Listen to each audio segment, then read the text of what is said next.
우리 설날 명절 연휴가 계속 되고 있는데 우리 성가대도 그렇고 또 모든 기관들이 완전체는 아닙니다. 그러나 오늘도 예배의 자리에 함께 하신 여러분, 또 오늘 봉사의 자리에 함께 하신 여러분 정말 고맙습니다. 하나님의 크신 은총이 거룩한 주일 예배의 자리에 나온 여러분 모두에게 함께 하시기를 진심으로 축원합니다. 서로 인사하겠습니다. 사랑합니다. 축복합니다.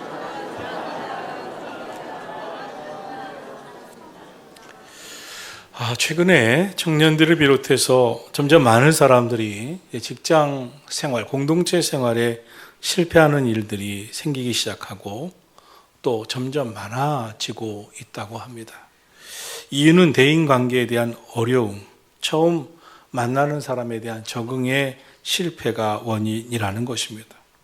그러다 보니 한 번, 두 번 대인관계, 처음 만나는 사람과의 관계의 실패에서 이제 세상과 벽을 쌓고 고립되는 사람들이 많아지고 있다는 것입니다. 이들의 고통스러운 호소의 대부분은 참 대인관계, 사람들과의 관계가 어렵다는 것입니다. 그러다 보니 젊은이들 가운데 사람과의 관계에 대한 어려움이 커서 이제 결혼도 연애도 포기하는 경우가 늘어나고 있다는 것입니다. 대인관계를 맺는 데 있어서 한 번 싫어지면 함께하는 것이 너무 괴로워서 견디지 못한다는 것입니다. 어려운 관계지만 좀 극복해 보려고 하는 것보다 싫은 사람은 어떻게 보냐 하는 것이죠. 그런 세상에서 사람들에게 마음에 맞는 사람이라고 하는 인정을 받는 것은 참 기적과 같은 일입니다. 그런데 오늘 주신 말씀 사도행전 13장 22절에 보면 이르시되 내가 이새의 아들 다윗을 만나니 내 마음에 맞는 사람이라 내 뜻을 다 이루리라 하시는 하나님의 말씀을 보게 됩니다. 하나님의 마음에 맞는 사람, 하나님의 마음에 합한 사람, 참 대단한 평가입니다. 이 세상 사람 가운데 누가 하나님의 마음에 맞을 수 있겠습니까? 누가 하나님의 마음에 합할 수 있겠습니까? 그런데 다윗이 바로 그런 사람이었다는 것입니다. 그러므로 우리는 다윗에 대해서 참 관심 가지지 않을 수가 없습니다. 도대체 이 사람이 어떤 사람이길래 하나님이 그런 말씀을 하셨을까?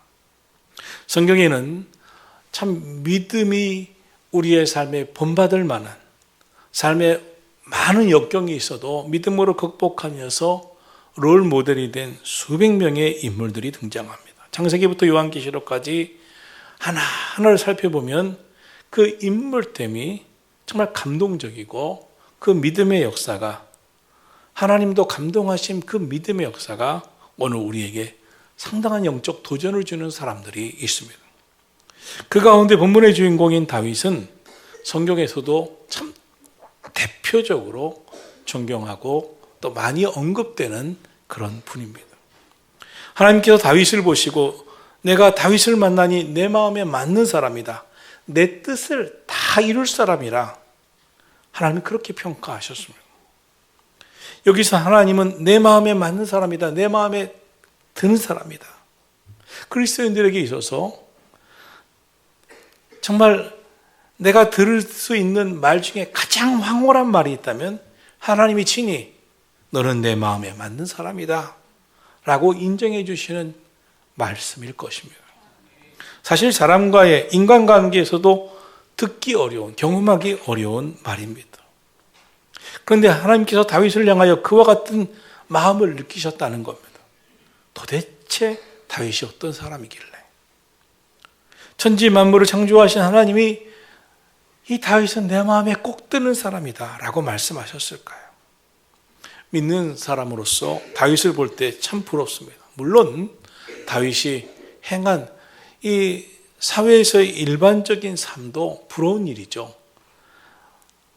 목동으로서 그것도 가장 천한 삶을 살던 그가 하나하나 극복하면서 왕위에 오르는 그 과정은 참 대단한 본받을 만한 삶입니다. 그런데 그 많은 것보다도 다윗을 정말 부럽게 하는 것이 있습니다. 그 부러움은 다윗이 블레셋 장수 거인 골리앗을 쓰러뜨리고 다윗은 만만이로다 했던 전쟁의 영웅이어서 부러운 게 아닙니다. 그렇다고 통일 이스라엘의 가장 대국을 이루었던, 그래서 훌륭한 인물로 지금도 세계적인 그런 조각가나 미술가들이 가장 조각하고 싶은 사람, 그림을 그리고 싶은 사람, 이 데이비드. 그런 인물이기에 우리가 부러운 것도 아닙니다. 정말 다윗이 부러운 것은 그가 하나님 마음에 맞는 사람, 하나님 마음에 합한 사람이었다는 사실에 있습니다.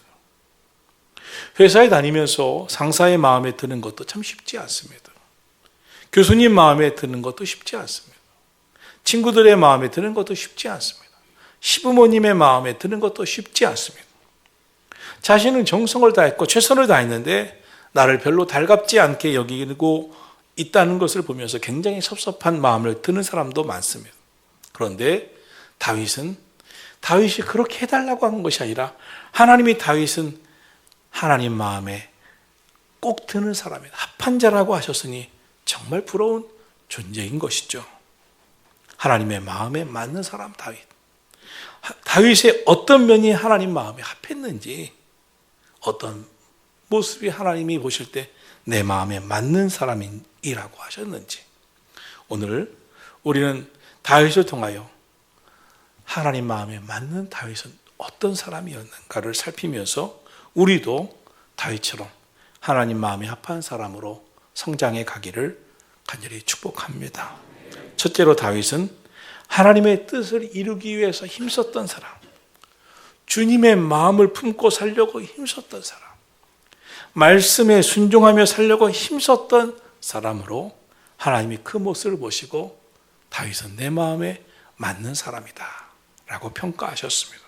하나님은 인간을 홀로 사는 존재가 아니라 함께 사는 존재로 지으셨습니다. 아담을 창조하신 후에 하나님이 사람이 혼자 사는 것이 좋지 아니하니 내가 그를 위하여 돕는 배필을 지으리라 하시면서 말씀하시며, 그 말씀하신 곳이 에덴 동산이었습니다. 에덴 동산, 하나님이 창조하실 때마다 보시기에 좋았더라, 보시기에 좋았더라, 모든 것이 완벽하게 다 갖춘 에덴 동산이었습니다. 그런데 하나님의 눈에 좋지 않은 것이 하나 있었는데 아담이 혼자 사는 것이었습니다. 그래서 하와를 지으시고 인간관계를 이루며 살라고 하셨습니다. 그런데 아담과 하와가 하나님의 뜻을 망각하고 하나님의 은혜를 잊고 에덴 동산에서 불순종합니다. 선악과를 따먹었습니다. 그래서 하나님께서 아담아 왜 그랬느냐라고 물으시자 아담은 하나님께 이렇게 대답을 합니다. 하나님께서 내게 주신 저 여자, 저 하와 때문입니다 하고 핑계하고 책임을 전가합니다. 처음으로 가족 간의 관계가 깨어지는 순간이었습니다. 부부 간의 관계가 깨어지는 순간이었습니다.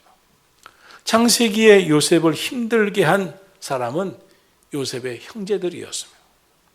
요셉의 고통을 보면 어찌 보면 아버지 야곱의 책임이 참 큽니다. 야곱은 4명의 부인을 두고도 유독 요셉의 어머니 라헬만 사랑했습니다. 그리고 라헬이 죽은 후에는 라헬이 낳은 요셉만 지독하게 편애했습니다. 가정 안에 관계가 다 무너지게 만들었습니다. 그 후 이 요셉의 형제들은 하나같이 요셉을 미워했습니다. 그러다 보니 다른 요셉의 형제들은 요셉에 대한 미움이 커서 급기야 어린 요셉을 죽이려 하다가 차마 동생이라 죽일 수는 없어서 미디안 노예 상인에게 노예를 팔아버려 애굽의 노예로 팔려오게 됩니다. 아버지한테는 들짐승하게 잡아먹혔다고 그의 옷을 벗겨 피를 묻히게 하고 들짐승의 피를 묻히고 아버지에게 갖다 보여주니 아버지는 통곡합니다. 아버지는 아들을 잃었다는, 그 사랑하는 요셉을 잃었다는 마음으로 통곡했지만 요셉의 형들은 아버지의 슬픔을 외면합니다. 이 가정은 깨어져 갔습니다. 이 가정의 슬픈 관계는 평생 죽을 때까지 갈 줄 알았습니다. 그런데 훗날 큰 흉년이 그 중동 일대에 덮칩니다. 그때 애굽 땅만은 곡식이 많다고 하여 그 형제들이 수십 년 만에 요셉을 만날 줄도 모르고 애굽에 곡식을 사러 왔다가 그 기간 애굽의 총리가 되어 있는 요셉을 만나게 됩니다. 애굽의 곡식을 살아온 형들을 만난 요셉, 이미 애굽의 총리가 되어 있었습니다. 이 상황은 엄청난 파국으로 끝이 날 줄 알았습니다. 그런데 이 가정의 가슴 아픈 상처투성의 이 관계가 애굽의 총리가 된 요셉이 복수가 아닌 사랑으로, 용서로, 형들을 대함으로 모든 것이 다 뒤바뀝니다. 이제는 충분히 완벽하게 복수도 할 수 있었는데 요셉이 그 형들을 품습니다. 그래서 지옥이 될 뻔한 이 관계가 천국이 됩니다. 저주가 될 뻔한 이 관계가 행복이 됩니다. 하나님은 그러한 요셉을 복되게 하셨습니다. 그런데 바로 요셉처럼 살아간 사람이 다윗이었습니다. 다윗을 정말 끝까지 죽는 순간까지 괴롭힌 사람이 사울 왕이었습니다. 사울 왕에게 평생 블레셋이라는 나라는 적대국이었습니다. 특별히 블레셋의 골리앗 대장군은 너무 무서운 존재였습니다. 그래서 저 골리앗만 쓰러뜨릴 사람만 있으면 내 딸을 주겠다고, 내 사위로 삼겠다고 그런 조서까지 만들어 놨지만 다윗이 이 골리앗을 쓰러뜨린 다음에 백성들이 사울 왕은 천천히요 다윗은 만만히로다 칭송하는 것을 보면서 순간 질투와 시기심이 싹 올라와서 어떻게든지 다윗을 죽이려 들었습니다. 그런 다윗은 정말 수십 년 동안 이 사울 왕에게 쫓겨다녔습니다. 목숨 지키기 위해서. 그런데 하나님은 기회를 주십니다. 사울 왕을 죽이고 파멸시킬 여러 기회를 주십니다. 그런데 끝까지 다윗은 하나님의 말씀을 지킵니다. 그리고 복수를 택하지 아니합니다. 품습니다. 말씀을 지켜가면서 이 사울 왕을 대합니다. 하나님의 말씀을 끝까지 따라 살며 하나님의 뜻을 다 이루기 위해 힘썼던 다윗을 오늘 본문은 내가 다윗을 만나니 내 마음에 맞는 사람이다. 내 뜻을 다 이루리라. 하나님의 뜻을 이룰 사람이라고 말씀하신 것입니다.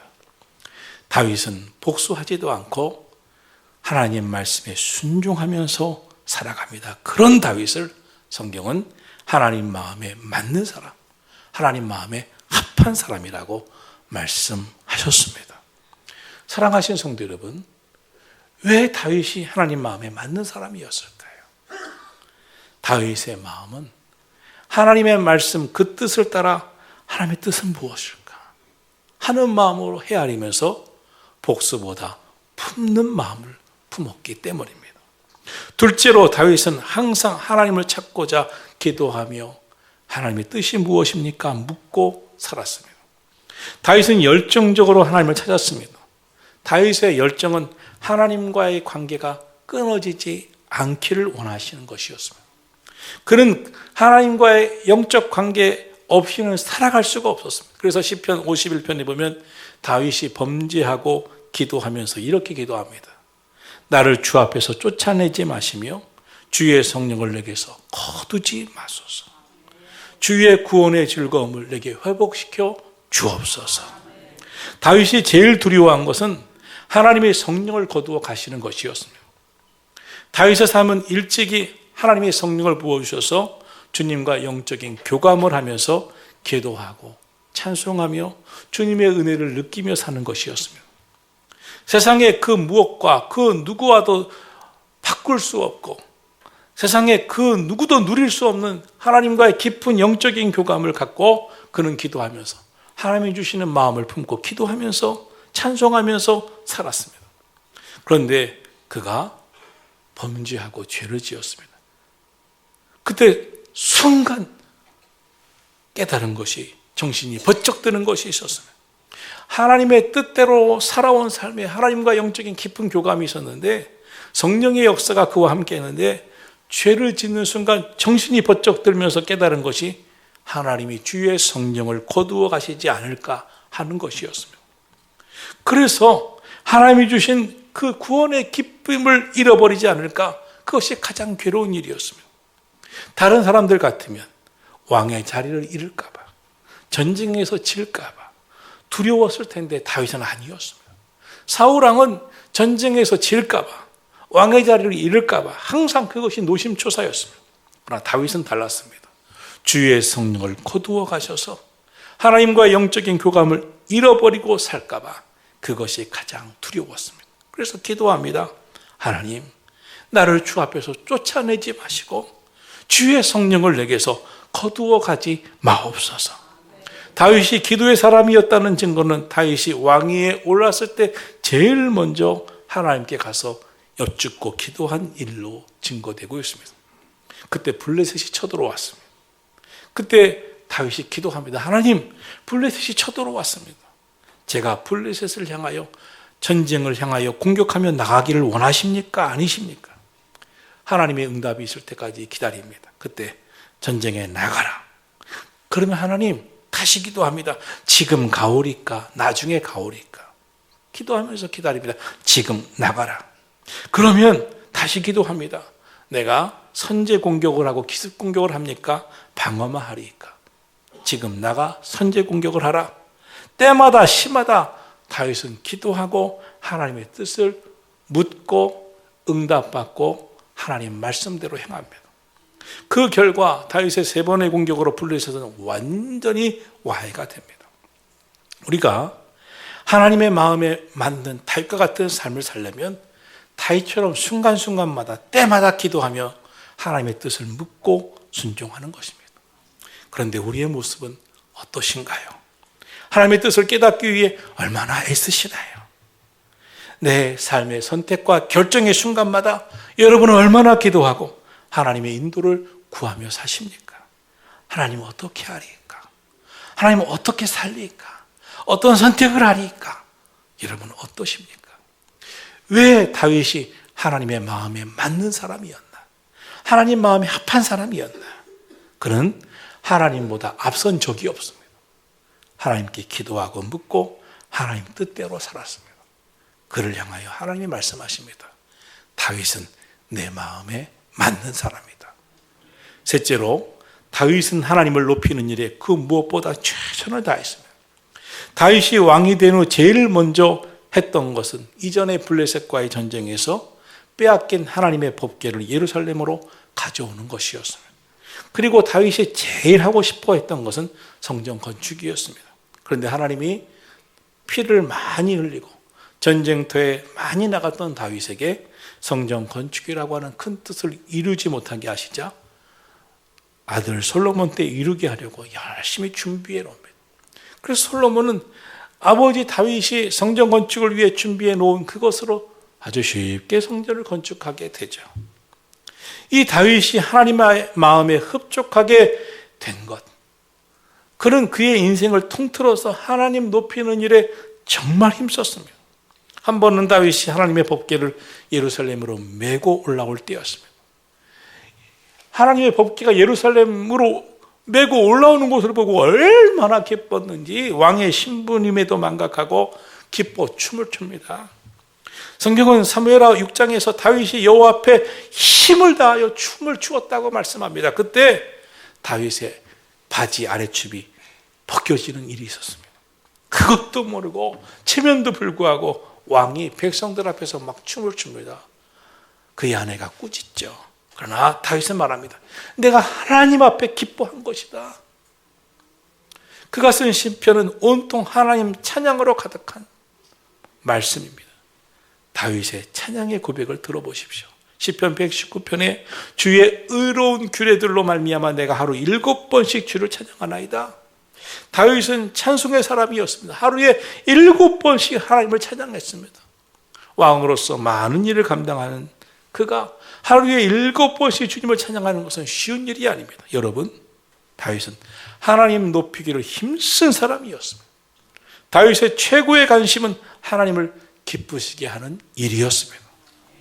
왜 하나님이 다윗을 보면서 내 마음에 맞는 사람이다 하셨을까요? 여러분, 우리 모두 다윗처럼 다윗과 같이 하나님을 향한 마음을 가지고 주님을 찬양하며 살아가기를 축원합니다. 온 마음을 다하여 주님을 높이는 삶을 살아가시기를 주님의 이름으로 축원합니다. 그러면 하나님께서 다윗을 높여주시고 축복하셨듯이 오늘 저와 여러분이 주님 높이는 삶을 살 때 우리의 인생 축복하실 줄로 믿습니다. 마지막으로 다윗은 죄에 대해 철저히 회개한 사람이었습니다. 다윗이 하나님의 마음에 합한 사람이었다고 해서 그가 죄짓지 아니하고 정말 하나님 보시기에 좋은 것만 하면서 살았다는 것을 아닙니다. 다윗은 남편이 있는 밧세바를 차지하기 위해서 밧세바의 남편이요 충성된 신하인 우리아를 가장 극심한 전쟁터에 보내 죽게 만들었습니다. 그리고 이 사실을 숨겼습니다. 그러나 하나님께서 이 다윗에게 선지자 나단을 보내어 그의 죄를 추궁하기 시작합니다. 다윗이 하나님 마음에 합한 사람으로 평가되고 있는 것은 무엇보다 그가 죄를 지적받았을 때, 자신의 죄를 깨달았을 때 철저히 회개한 회개의 사람이었기 때문입니다. 선지자 나단이 찾아와 다윗의 죄를 책망합니다. 다윗을 꾸짖습니다. 당시 다윗은 최고의 권세를 가지고 있던 그 당시에 다윗의 생애에서도 최고의 최전성기에 있었던 왕이었습니다. 그러니 선지자 나단의 말은 무시할 수 있었습니다. 그러나 시편 51편에 보면 다윗은 선지자를 통해 책망받고 통회하는 기도를 드립니다. 눈물로 침상을 적셨습니다. 무릇 나는 내 죄가를 아오니 내 죄가 항상 내 앞에 있나이다. 내가 주께 범죄하여 주의 목전에 악을 행하여 싸우니 우술초로 나를 정결케 하소서. 그러면 내가 정하리이다. 나의 죄를 씻어 주소서. 하나님이여 내 속에 정한 마음을 창조하시고 내 안에 정직한 영을 새롭게 하소서. 하나님이여 나의 구원의 하나님이여 나를 죄에서 건지소서. 다윗은 무릎을 꿇었습니다. 하나님께 범죄했습니다. 주저하지 아니하고 자신의 잘못을 인정하고 변명치 않고 회개했습니다. 한 신학자는 이렇게 말했습니다. 다윗이 가장 용감했을 때는 골리앗을 쓰러뜨렸을 때가 아니라 나단 선지자 앞에 잘못을 인정하고 무릎을 꿇었을 때라고 말했습니다. 하나님의 구하시는 제사는 상한 심령이라. 사울 왕도 사무엘 선지자에게 하나님의 뜻대로 행하지 않았다고, 그가 마음껏 자신이 주의 종이 해야 할 번제를 드린 일에 대해 추궁을 받게 됩니다. 그런데 그때 사울 왕은 이렇게 말합니다. 군사들은 흩어져 가고 사무엘 지사장은 아직도 정한 시간에 오지 않았기 때문에 나는 그렇게 했을 뿐입니다 라면서 자신에게 잘못이 없다는 듯 변명을 합니다. 사울은 자신의 잘못을 시인하고 회개하는 것이 아니라 오히려 책임을 사무엘에게 전가하고 자신의 죄를 합리화했습니다. 아담과 하와의 범죄 이후 인간들은 끊임없이 죄에 대하여 변명하고 책임을 전가하고 합리화하는 태도로 살아왔습니다. 그러나 다윗은 달랐습니다. 다윗이 하나님 마음에 맞는 사람으로 하나님이 인정하신 것은 바로 이 다윗의 회개하는 모습이었습니다. 예수님의 12제자 중에 베드로의 예수님을 모른다고 부인하고 저주한 배신과 가룟 유다의 배신은 사실 하나님 편에서 볼 때 큰 차이가 없습니다. 그러나 죄를 깨달은 후 회개의 과정이 너무나 달랐습니다. 예수님을 은 30에 팔았던 가룟 유다는 자신의 잘못을 후회하고 자신의 잘못이 잘못되었다는 것을 알았지만 회개하고 회개에 합당한 열매를 맺기보다 양심의 가책을 받고 자신의 잘못을 깨달은 다음에 실수를 만회하기 위해서 성전 문 열린 곳으로 은 30을 던져놓고 갔습니다. 그리고 필사적으로 그 절망감을 이겨보려고 애를 쓰다가 결국 그 양심의 정죄를 견디지 못하고 스스로 목매어 죽고 말았습니다. 가룟 유다는 양심의 정죄를 견디지 못하고 죽음으로써 자신의 정죄에서 벗어나고자 했습니다. 유다의 가장 큰 문제점이 무엇입니까? 자기 자신에 대해서 스스로 정리했을 뿐 하나님 앞에서 지은 죄에 대해 철저히 참여하지 못했다는 것입니다. 그러나 베드로는 달랐습니다. 마태복음 26장 75절에 보면 베드로가 예수님을 부인하고 저주한 후에 회개하는 장면이 나옵니다. 베드로가 예수님의 말씀에 닭 울기 전에 내가 3번 나를 부인하리라 하심이 생각나서 밖에 나가 심히 통곡하니라. 베드로는 통곡합니다. 웁니다. 그리고 오순절 마가의 다락방에서 성령 받고 이후에 철저히 회개한 다음에 회개에 합당한 열매를 맺으며 복음 전파, 영혼 구원에 힘쓰며 헌신하게 됩니다. 하나님의 마음에 맞는 사람이 되시기를 축원합니다. 하나님 마음에 맞는 사람, 다윗은 하나님의 뜻대로 살려고 힘썼습니다. 다윗은 하나님을 찾고자 늘 기도하며 하나님의 뜻을 물었습니다.